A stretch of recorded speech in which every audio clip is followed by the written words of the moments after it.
लेकिन दीदी नहीं मान रही। तो दीदी को 2 मई को आप लोग मनवा देंगे कि नहीं मनवा देंगे? मनवा देंगे। बहनों भाइयों, जहां तक बंगाल का सवाल है, बंगाल में चाहे वामपंथी दलों की सरकार रही हो, यहां तृणमूल कांग्रेस की सरकार रही है, बंगाल का विकास नहीं हुआ है। बंगाल में जब भी मैं आता हूं, बंगाल को मैं देखता हूं कि यहां पर गरीबी बढ़ी है, बेरोजगार नौजवानों की संख्या भी, इसको बर्तन से मारो। मैं आपसे पूछना चाहता हूं और आपसे इसका मैं जवाब भी चाहता हूं, क्या किसी नेता को यह कहना चाहिए कि फला को दौड़ा दौड़ा कर मारो? नहीं, मैं पीछे के लोगों से पूछना चाहता हूं, क्या किसी नेता को यह शोभा देता है? पीछे के लोगों से पूछना चाहता हूं, यह कहना चाहिए कि दौड़ा दौड़ा कर मारो? मैं आज आपको भरोसा देने के लिए आया हूं, जिस दिन भारतीय जनता पार्टी की यहां सरकार बन जाएगी, मेरे बहनों भाइयों, केवल भारतीय जनता पार्टी के लोगों को ही हम सुरक्षा नहीं मुहैया कराएंगे, बल्कि बंगाल की हर जनता को हम सुरक्षा मुहैया कराएंगे। हम यहां पर भरोसा और विश्वास देकर जाना चाहते हैं।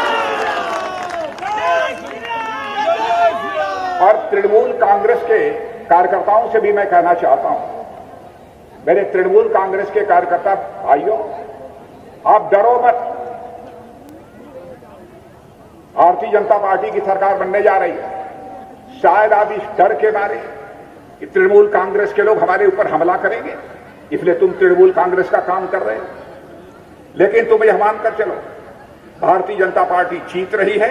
आओ, भारतीय जनता पार्टी के साथ जुड़ जाओ। भारतीय जनता पार्टी तुम्हें सुरक्षा मुहैया कराएगी। कोई मां का लाल तुम्हारे ऊपर हाथ नहीं उठा सकता। बहनों भाइयों, लंबे समय से भारत में मैं राजनीति कर रहा हूं, कई जिम्मेदारियों का निर्वाह कर चुका हूं, लेकिन कभी भी मैंने जाति, पंथ, मजहब, धर्म की राजनीति नहीं की है। मैंने राजनीति बराबर की है तो इंसाफ और इंसानियत की राजनीति की है। और यहां के लोगों से मैं कहना चाहता हूं, चाहे हिंदू हो, चाहे मुसलमान हो, कोई भी हो, जो गलत करेगा उसे दंडित किया जाएगा और जो सही किया करेगा उसे सम्मानित किया जाएगा। यह है भारतीय जनता पार्टी का चरित्र।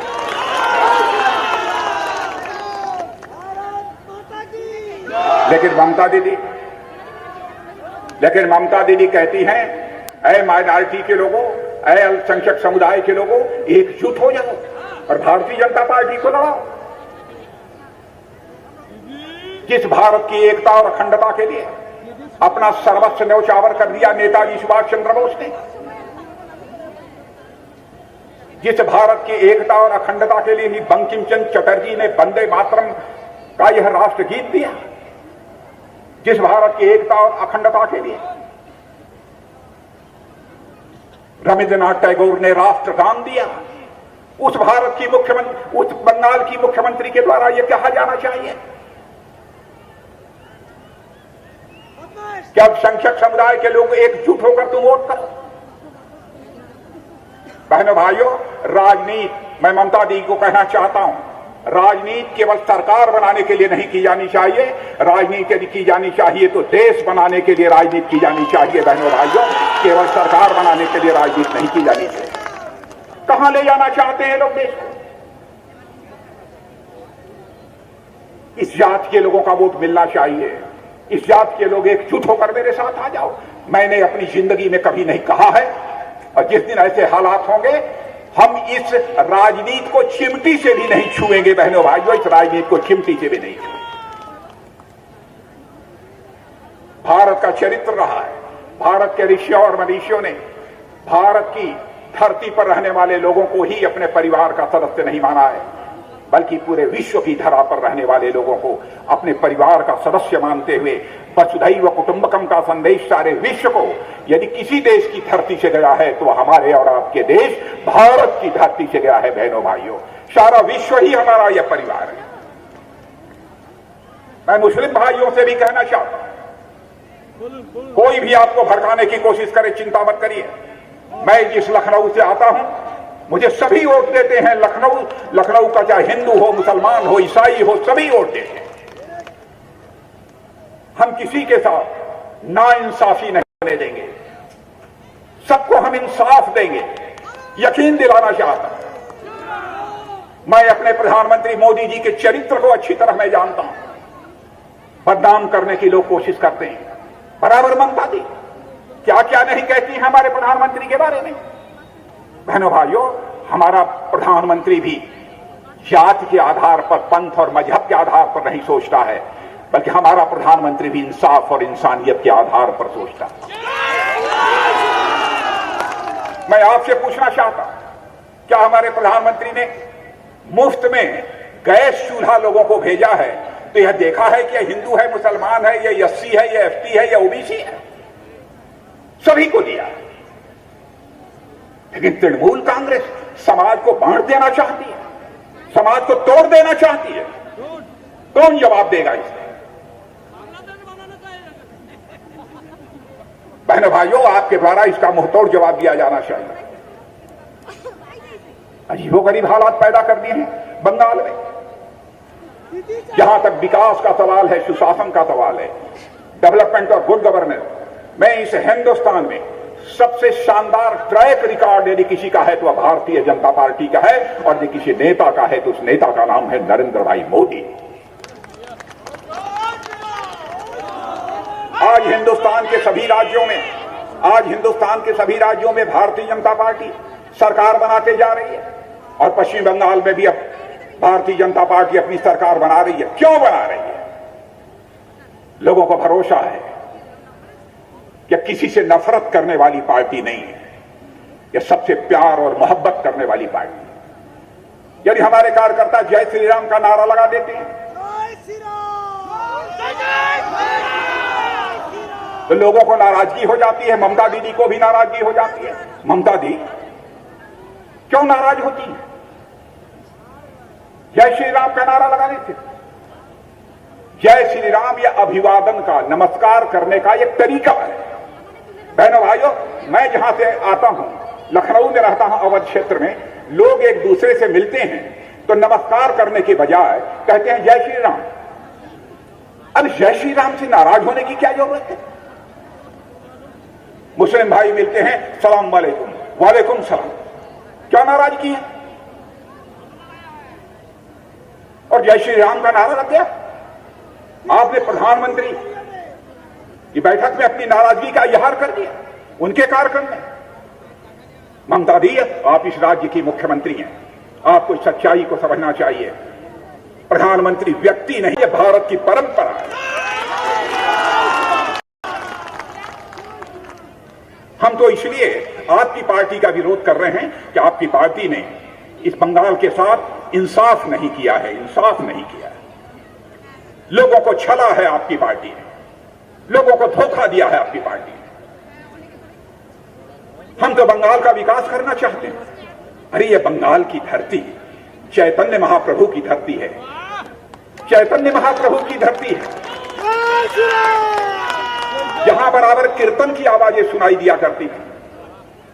यह धरती स्वामी विवेकानंद की धरती है, जहां पर धर्म और अध्यात्म का संदेश सुनने को मिलता था।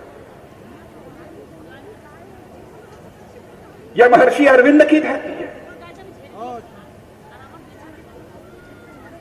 और आप क्या कर रही हैं इस पश्चिम बंगाल के साथ? मैं आज कहने आया हूं बहनों भाइयों, आज रात को अपने कलेजे पर हाथ रखकर आप सोचिए कि आपको किसको वोट देना है। और आज हमारे प्रधानमंत्री का जहां तक सवाल है, भारत ही नहीं सारी दुनिया के लोग इस सच्चाई को स्वीकार करने लगे कि यदि हमारे नरेंद्र भाई मोदी भारत के आगे तक यदि प्रधानमंत्री बने रहेंगे तो भारत को दुनिया का सबसे ताकतवर देश बनने से कोई मातालाल रोक नहीं सकता।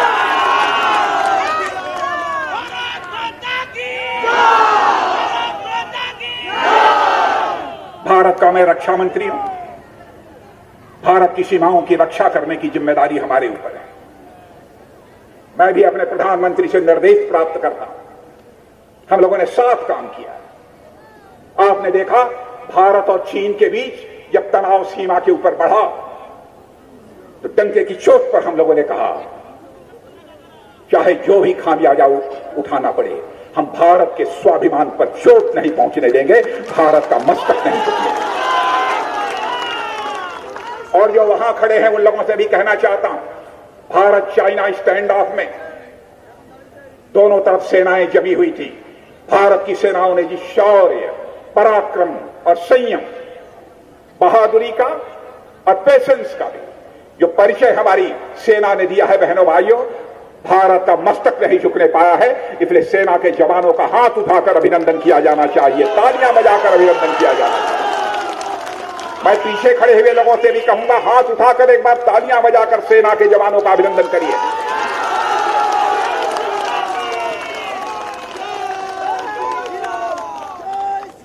इसके पहले क्या होता रहा, यह हमारे प्रधानमंत्री का ही कलेजा था। और उस प्रधानमंत्री के संबंध में अनाप शनाप बातें और किसी राज्य की मुख्यमंत्री के द्वारा बोला जा रहा है। बंगला में एक कहावत है, जो तो दोष नंदो घोष।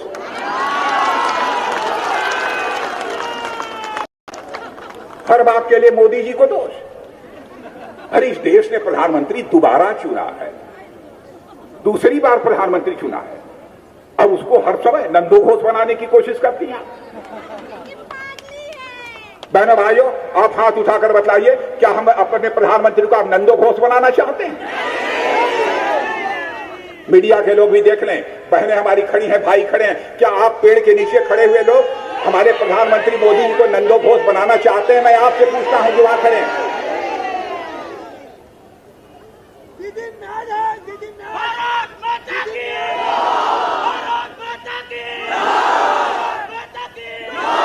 बहनों भाइयों, मैं भी उत्तर प्रदेश का मुख्यमंत्री रहा हूं। मैं जानता हूं मुख्यमंत्री की क्या भूमिका होती है, मुख्यमंत्री को कैसे व्यवहार करना चाहिए, मुख्यमंत्री की कितनी बड़ी जिम्मेदारी होती है। यहां ममता दीदी आपके मुख्यमंत्री रहते हुए हमारे त्रिलोचन मेहता नामक एक 20 साल के जवान को, जिसकी जवानी भारत के मान सम्मान सुरक्षा के लिए बनी हुई थी, उस 20 साल के त्रिलोचन में मेहता नामक एक जवान को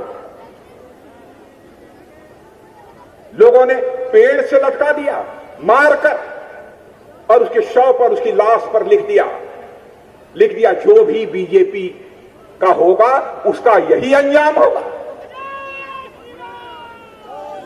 उसको यही खामियाजा भुगतना पड़ेगा। क्या बहनों भाइयों, किसी के मुख्यमंत्री रहते हुए ऐसे हालात पैदा होते हैं तो उसे कुर्सी पर बने रहने का कोई नैतिक हक है? लेकिन बात समझ में नहीं आ रही है। अब इलेक्शन कमीशन ने कहा भाई 24 घंटे आप नहीं कर सकती, क्योंकि आपने जो कुछ भी कहा था वह जो है आचार संहिता का उल्लंघन है, आचार संहिता की मर्यादाओं के सर्वथा खिलाफ है। अब इलेक्शन कमीशन के खिलाफ आप लड़ रही हैं। अरे किसी को तो छोड़ दीजिए ममता दीदी, किसी को तो बख्श दीजिए, सबके खिलाफ लड़ती रहेंगी। अरे केवल एक सवाल का जवाब बंगाल की जनता को दीजिए, 10 वर्षों तक आप मुख्यमंत्री थी, आपने बंगाल के विकास के लिए क्या किया है? और मैं ममता दी को यह भी बतलाना चाहता हूं, क्योंकि मैं रह चुका हूं, सारे बड़े पदों पर मैं रह चुका हूं बहनों भाई, ममता दी को कहना चाहता हूं, सरकार चलती है तो अहंकार से सरकार नहीं चलती है, सरकार अहंकार से नहीं चलती है, सरकार संविधान से चलती है, संविधान से चलती है, अहंकार से नहीं चलती है। और यह मत बोलिए हमारे मोदी जी जो योजनाएं लागू करते हैं आप उसे लागू ही नहीं होने देती हैं, कहती हैं इसका क्रेडिट, इसका श्रेय मोदी को चला जाएगा। क्या जो जनता का हित सोचने वाली कोई सरकार होगी ये कभी सोचेगी? अरे वो तो सोचेगी जहां से भी हमारी जनता के लिए पैसा मिल रहा है हमको पैसा ले लेना चाहिए, यही सोचेगी ना कोई मुख्यमंत्री। लेकिन उनकी योजनाओं को लागू नहीं कर रही है। अब यहां के किसानों के लिए हर साल 6,000 रुपया प्रधानमंत्री ने उनके खाते में डालने का काम किया। इन्होंने कहा हम अपने किसानों की सूची नहीं देंगे। बताइए 6,000 रुपया आपको नहीं मिल पाए, लेकिन हम लोगों ने तय किया 3 साल से आपको 6,000 ममता दीदी ने नहीं लेने दिया। जिस दिन 2 मई को सरकार बन जाएगी, 1 महीने के अंदर आपके खाते में 3 साल का 18,000 रुपया हम डाल देंगे, 1 पैसा भी कम। और आगे के लिए भी सुन लीजिए, आगे भी आपके खाते में 6,000 रुपया हर साल वाला केंद्र का और 4,000 रुपया राज्य की तरफ से भी हम 10,000 रुपया आपको प्रतिवर्ष आपके खाते में मुहैया करें।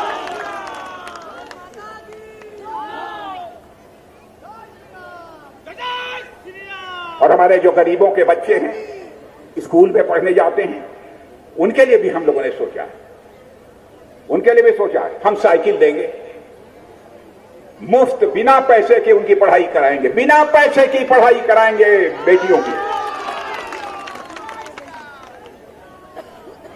एक एक व्यक्ति की चिंता हम लोग करेंगे।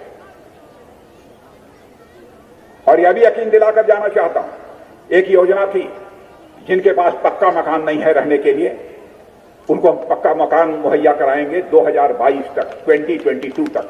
यह भी हम लोगों ने कहा था। बंगाल में जिस प्रभावी तरीके से उसे लागू करना चाहिए था, वो लागू नहीं करने दिया ममता दी ने। बहनों भाइयों, बंगाल में एक परिवार भी शेष नहीं बचेगा जिस परिवार के पास अपना सिर ढकने के लिए पक्का छत न मुहैया हो जाए, ऐसा एक भी परिवार नहीं बचेगा। सबको हम पक्का मकान देंगे। हर घर में शौचालय, माताओं बहनों की भी, चाहे गरीब मां की कोख से कोई पैदा हुआ हो अथवा धनवान मां की कोख से क्यों न पैदा हुआ, हर मां की इज्जत होती है। हर मां का सम्मान करना यह भारत का धर्म है, यह हमारा कर्तव्य है। हम इस कर्तव्य का भी निर्वाह करेंगे। हम माताओं की इज्जत के ऊपर कभी भी आंच नहीं आने देंगे। बहनों की इज्जत पर हम कभी कोई समस्या नहीं खड़ी होगी। उसकी सुरक्षा करना मां है, भाई बहन है, ये हमारी जिम्मेदारी है। लेकिन अब अजीबोगरीब यहां पर बम चल रहे हैं। अब मैं जब पहली बार आया तो मैं लोगों का भाषण सुन रहा था। लोग कह रहे थे साहब यहां तोलाबाजी होती है। तो पहले बहनों भाइयों में तोलाबाजी का मतलब समझ ही नहीं पाया। तोलाबाजी क्या है? मैंने कहा तोलाबाजी कुछ होगी। कहा तो लोगों से पूछा तो लोगों ने बताया हाँ तोलाबाजी इसको कहते हैं। फिर लोगों ने कहा यार कट मनी चलती है, कट मनी।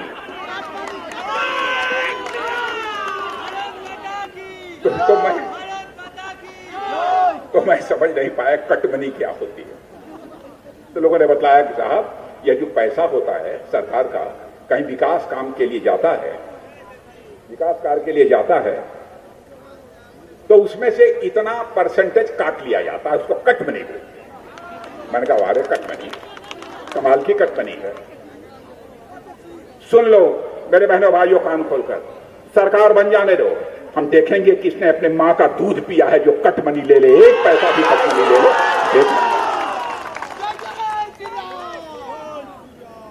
एक दिन टेलीविजन पर एक चैनल पर मैं देख रहा था, यहां पर बम बनाने की फैक्ट्री है। बम, मैं तो आश्चर्यचकित था, कैसा बम। मैं सोचा सरकारी फैक्ट्री होगी कोई बम बनाने की, दुश्मनों से लड़ने के लिए। जो विदेशी हैं ताकतें जो भारत के ऊपर हाथ उठाकर देखने की कोशिश करती हैं, उनसे लड़ने के लिए बम बन रहा होगा बंगाल में। लेकिन दीदी के राज में बम बन रहा था, वह पॉलिटिकल वर्कर, राजनीतिक कार्यकर्ताओं पर हमला करने के। वो कहते थे पॉलिटिकल पार्टी के लोग इसको ले जाते हैं। तो पूछ रहा है चैनल वाला कहां ले जाते? कई लोग मारते हैं, फेंकते हैं, इसका इतनी दूर तक फैलता है, यह बम इतनी दूर तक फैलता है। मैं तो घोर आश्चर्य में पड़ गया। किसी मुख्यमंत्री के रहते हुए बम बने उसके राज्य में। बहनों भाइयों, सुन लेना कान खोलकर, जिस दिन हमारी सरकार होगी, या तो इस बंगाल की धरती पर बम होगा या तो हम होंगे, और कुछ नहीं चलने पाएगा।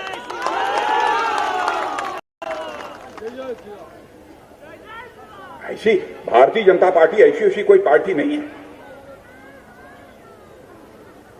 जो कोई भी सितालकुची में हुआ है। बहनों भाइयों, बहुत ही दुर्भाग्यपूर्ण है। मैं उसके बहुत विस्तार में नहीं जाना चाहता जो कोई भी हुआ है, लेकिन आज मैं कहने आया हूं, यह जो है पोइला बैसाख है। पहला बैसाख आज का दिन है, नहीं मालूम है?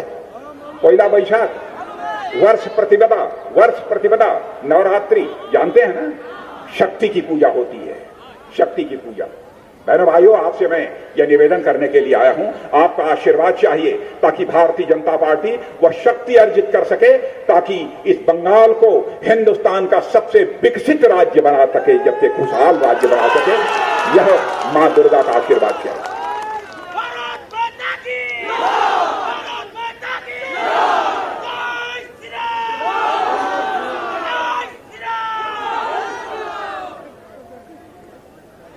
बहनों भाइयों, आप भी तुष्टीकरण की राजनीति में विश्वास मत करना। तुष्टीकरण की राजनीति नहीं होनी चाहिए। आप देखो कौन सही है कौन गलत है, इस आधार पर अपने फैसला करो। लेकिन इतनी बात मैं बतला देना चाहता हूं ममता दीदी को कि ममता दी आई दादागिरी चलवे ना।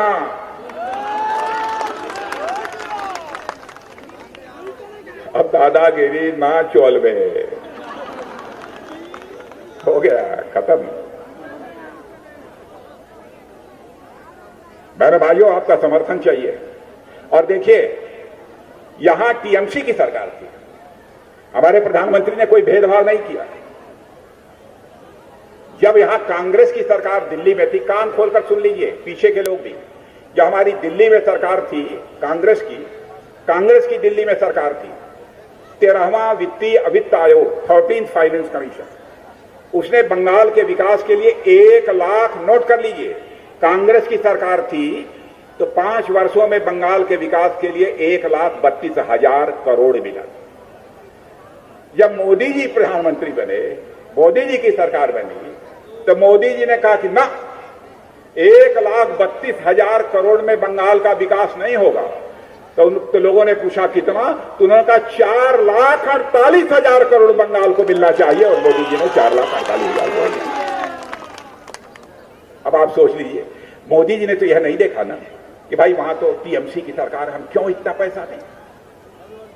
इसकी क्रेडिट, इसका श्रेय तो ममता जी को मिलेगा, हमको नहीं देना चाहिए। लेकिन नहीं, मोदी जी की चिंता इस बात की थी, जब तक हिंदुस्तान के हर राज्य का विकास नहीं होगा तब तक हिंदुस्तान का विकास नहीं हो सकता है। इसीलिए मोदी जी ने बिना किसी भेदभाव के उन्होंने 4,48,000 रुपया मुहैया करा दिया। लेकिन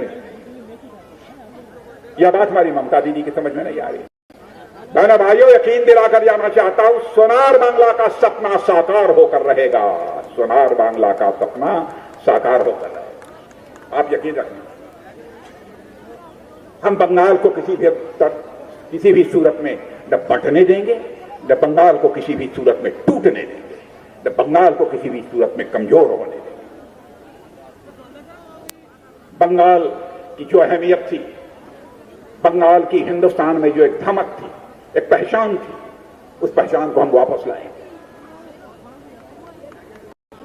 स्वतंत्रता संग्राम में भी हमारे बंगाल के बहनों भाइयों के का जो योगदान रहा है, जो कंट्रीब्यूशन रहा है, वह देश कभी भूल नहीं सकता है। वह सदैव हम लोगों की जेहन में बात रहती है, हम लोगों के दिमाग में बात रहती है। एक सम्मान के नजरिए से देखिए, यहां जूट उद्योग था, जूट उद्योग, जूट के मामले में चर्चा होती थी तो कलकत्ता की चर्चा होती थी, बंगाल की चर्चा होती थी। जूट उद्योग समाप्त हो गया। हम लोगों ने तय किया है कि जूट उद्योग को फिर से बंगाल में पुनर्जीवित करेंगे। बहनों भाइयों, इंडस्ट्रीज को बढ़ावा देंगे, इंडस्ट्रीज को बढ़ावा देंगे।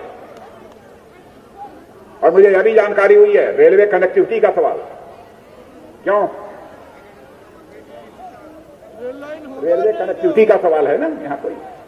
शांतनु ठाकुर जी यहां हैं, शांतनु ठाकुर जी से मैं कहूंगा, अब ये तो खुद ही पूरे बंगाल के लिए लड़ते रहते हैं, लेकिन शांतनु ठाकुर जी को कहूंगा कि आप जब आइएगा दिल्ली तो एक बार हमको भी याद दिलाइएगा। मैं सीधे रेल मंत्री को कहूंगा, रेलवे कनेक्टिविटी क्षेत्र को दी जानी चाहिए, रेलवे कनेक्टिविटी क्षेत्र को दी जानी चाहिए, मैं खुद कहूंगा।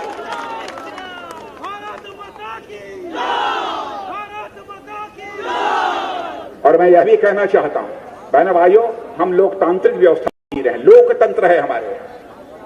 लोकतंत्र में हम सरकार चलाएंगे तो शासक बनकर सरकार नहीं चलाएंगे, हम आपका सेवक बनकर सरकार चलाएंगे। हम आपको विश्वास दिलाते हैं,